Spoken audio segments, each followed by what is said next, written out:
এখনো মেলায়নি। আমার প্রথম রিমান্ডের তালিকায় এইটা ছিল। এখানে প্লাস দিয়ে ধরে যখন টান দিচ্ছিল, টান দিতে দিতে একেবারে যখন উপরে উঠে যায় তখন ফট করে ছিঁড়ে চলে আসে। এই সেই ছিঁড়াটা বলেন তো 5 বছরে এখনো মিলিয়ে যায়নি, এমন আর মিলাবে না। আমি কেন এই লাচার কথাটা বলছি না, সাওয়ার ব্যাখ্যা বাস্তব।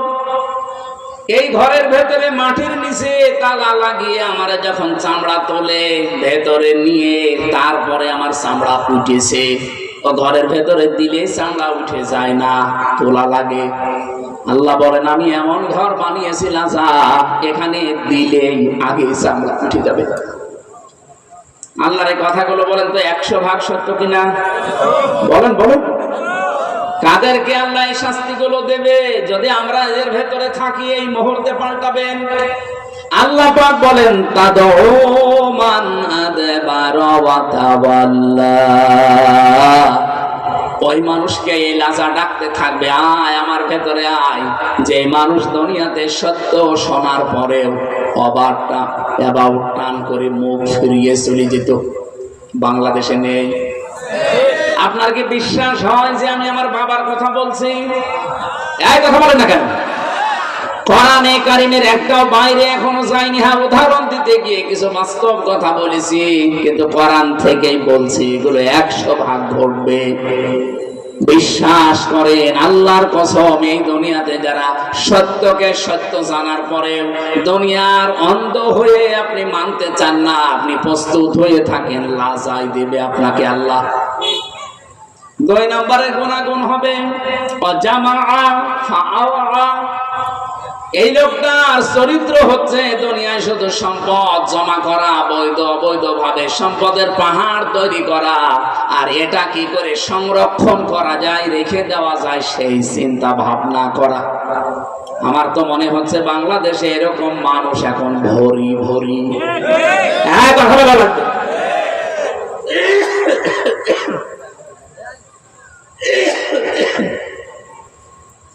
আমি আমার কুষ্টিয়া থেকেই বলছি,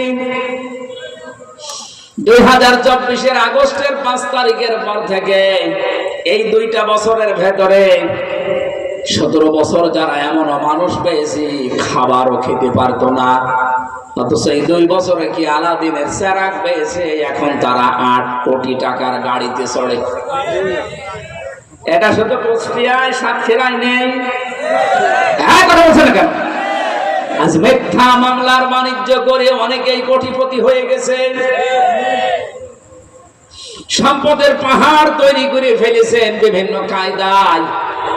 হ্যাঁ করেন, আল্লাহর কসম আপনার জন্য লাজা রেডি হয়ে আছে।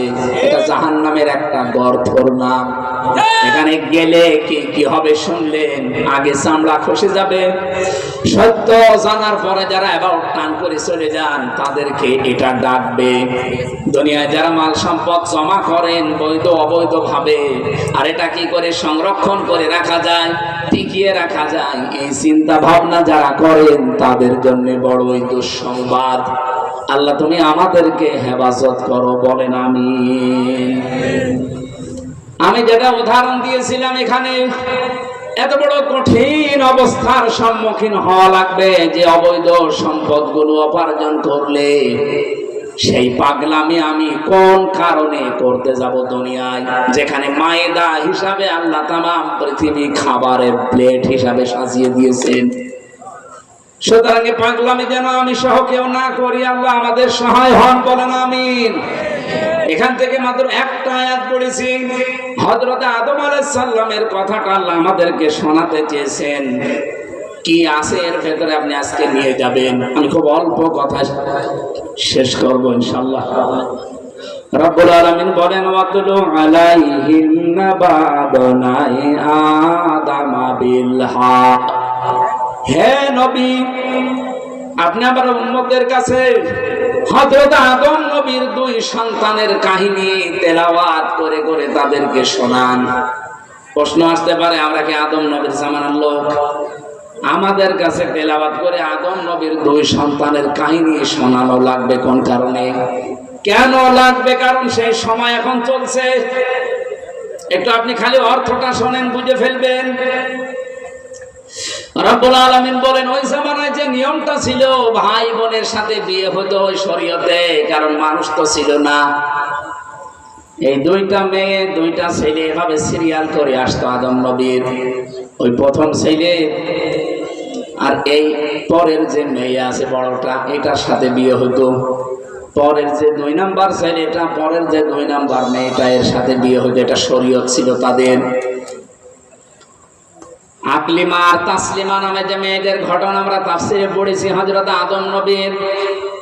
হযরতে আদম নবীর 2 সন্তানের কাহিনী যেহেতু শোনাতে বললেন, বাংলাদেশের সাথে এই প্রেক্ষাপট মিলে যায়। কিভাবে মিলছে?